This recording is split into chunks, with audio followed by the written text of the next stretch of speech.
Halo Bapak Ibu para pengoprek Arkas dimanapun Anda berada. Apa kabar semuanya? Semoga semuanya selalu dalam keadaan sehat walafiat. Maaf baru nongol lagi.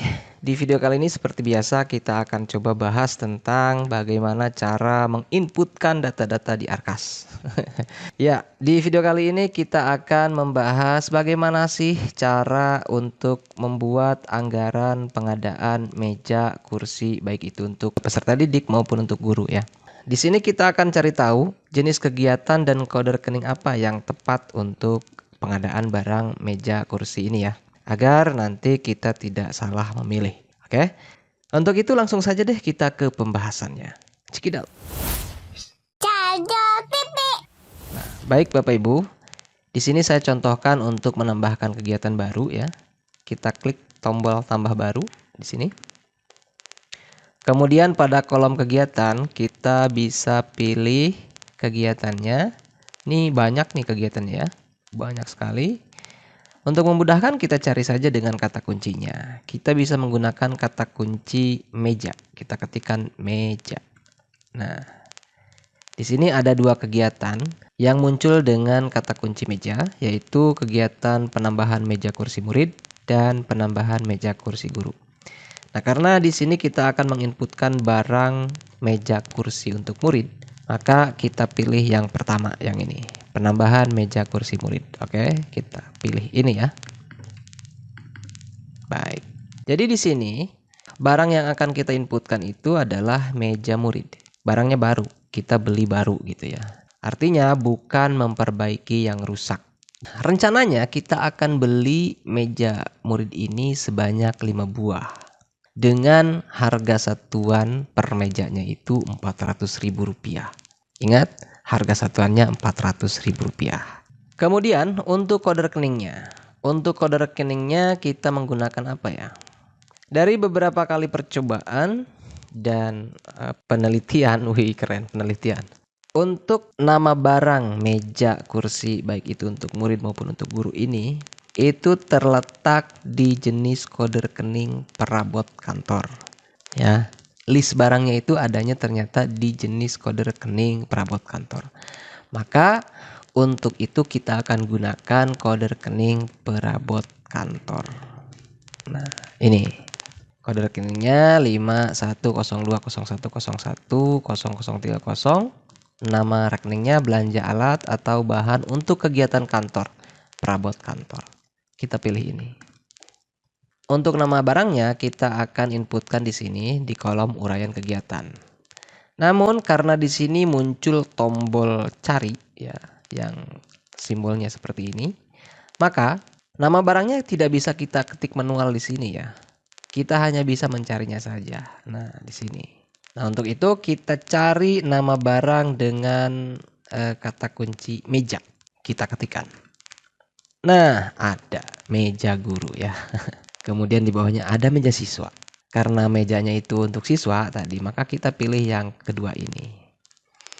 Kode barangnya 1216, nama barangnya meja siswa, satuannya buah. Kemudian di sini tidak ada batas bawah ya, 0. Tidak ada batas atas juga, 0. Jadi kita bebas menentukan harga satuannya. Berbeda dengan yang di bawahnya nih. Kalau ada nilainya di bagian batas atas ini, maka kita hanya bisa menginputkan harga satuan maksimal sampai segini ya, sampai sesuai dengan batas atas. Karena untuk meja siswa di sini kebetulan tidak ada nilai batas atasnya, maka kita boleh. Walaupun mau 1 miliar satu buah meja itu nggak masalah. Tapi mana ada ya? Oh, emang ada.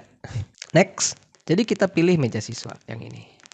Untuk harga satuan, tadi kita rencananya per satuan barang itu Rp400.000. Satuan itemnya kita gunakan buah saja. Rencananya barang ini atau meja siswa ini sekolah akan belanja di bulan Juli. Di tahun ajaran baru begitu ya. Sebanyak 5 buah. Nah, totalnya 2 juta. Oh iya, apabila Bapak Ibu tidak menemukan barang dengan nama meja siswa ini di list barangnya, padahal sudah memilih kode rekening perabot kantor. Tetapi ketika Bapak Ibu mencari dengan kata kunci meja itu tidak ada. Begitupun dengan kata kunci siswa juga tidak ada. Di sininya kosong. Itu kenapa? Faktor penyebabnya bisa kemungkinan database di Arkas lokal Bapak Ibu itu belum update, jadi belum disinkronkan. Caranya agar nama barang-barangnya update sesuai dengan kondisi terkini, silakan Bapak Ibu lakukan sinkronasi dulu ya. Lakukan sinkronasi dulu dengan cara kita okekan dulu ini ya. Dengan cara ke menu utama, kemudian ini. Silakan klik tombol sinkron. Dengan syarat Bapak Ibu harus terkoneksi dengan jaringan internet yang stabil gitu ya. Oke, itu ya. Baik, kita lanjut ya. Kita balik lagi ke sini. Ngomong-ngomong, kenapa kode rekeningnya memilih perabot kantor? Kok tidak memilih kode rekening mebel, belanja modal? Ya, benar. Di sini ada 3 jenis kode rekening dengan embel-embel mebel. Yang pertama ada belanja sewa mebel. Yang kedua ada belanja pemeliharaan alat kantor dan rumah tangga, alat rumah tangga mebel. Dan yang terakhir ada belanja modal mebel. Nah, kenapa tidak menggunakan salah satu di antara 3 kode rekening ini? Sementara meja itu kan masuk ke mebel ya. Baik, kita coba bongkar alasannya kenapa. Pertama, kenapa saya tidak pilih belanja sewa mebel? Karena ini bukan sewa loh. Ini beli baru di toko. Sumpah ini beli baru. Jadi ini tidak memenuhi syarat. Kemudian yang kedua, kenapa kita tidak menggunakan kode rekening pemeliharaan mebel ini? Tadi di awal narasinya adalah ini beli baru, bukan memperbaiki yang sudah ada dan kondisinya rusak di sekolah. Jadi ini murni bos, beli baru begitu. Sumpah. Maka tidak memenuhi juga syarat yang kedua ini ya. Lalu kok kenapa tidak memilih kode rekening belanja modal mebel? Padahal meja murid itu ya salah satu barang aset sekolah, aset dinas gitu ya. Oke. Kenapa kita tidak pilih kode rekening yang ketiga ini?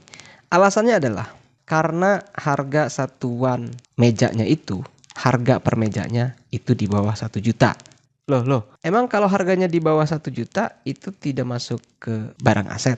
Oh, jadi begini Bapak Ibu ya. Dalam pelaporan BOS, ada kalanya sebuah barang, walaupun barang itu memang jenisnya aset, tetapi di dalam pelaporan BOS itu harus masuk ke belanja barang pakai habis. Karena dalam laporan BOS, untuk menentukan barang itu termasuk aset atau bukan, bisa dilihat dari 2 hal. Yang pertama, daya guna barang tersebut. Yang kedua, dari harga satuan per unit barang tersebut. Apabila barang tersebut daya gunanya lebih dari 1 tahun anggaran dan apabila harga satuan barangnya lebih dari 1 juta, maka itu bisa dikategorikan barang aset. Nah, untuk itu, meja siswa ini bisa dikategorikan aset, bisa dikategorikan belanja modal, bisa menggunakan kode rekening belanja modal apabila memenuhi 2 kriteria ini. Yang pertama, daya guna meja murid ini lebih dari 1 tahun anggaran dan harga satuannya lebih dari 1 juta. Maka apabila 2 kriteria ini terpenuhi, kita wajib menggunakan kode rekening modal mebel. Namun di sini hanya 1 kriteria yang terpenuhi, yaitu daya gunanya saja lebih dari 1 tahun kan. Namun kriteria yang kedua nih yang tidak terpenuhi, yaitu harga satuan barangnya di bawah 1 juta. Maka dalam penyusunan laporan BOS, baik itu di RKS maupun di laporan realisasinya, meja ini termasuk ke dalam kategori belanja barang pakai habis. Ya. Akan tetapi pada laporan aset nanti, barang-barang yang seperti ini, barang-barang yang daya gunanya lebih dari 1 tahun anggaran, namun dia memiliki harga satuan unitnya ini di bawah 1 juta. Barang-barang seperti ini akan naik kelas atau reklas dari barang pakai habis menjadi barang aset. Oke. Jadi di laporan BOS mah biarin meja ini termasuk ke dalam barang pakai habis.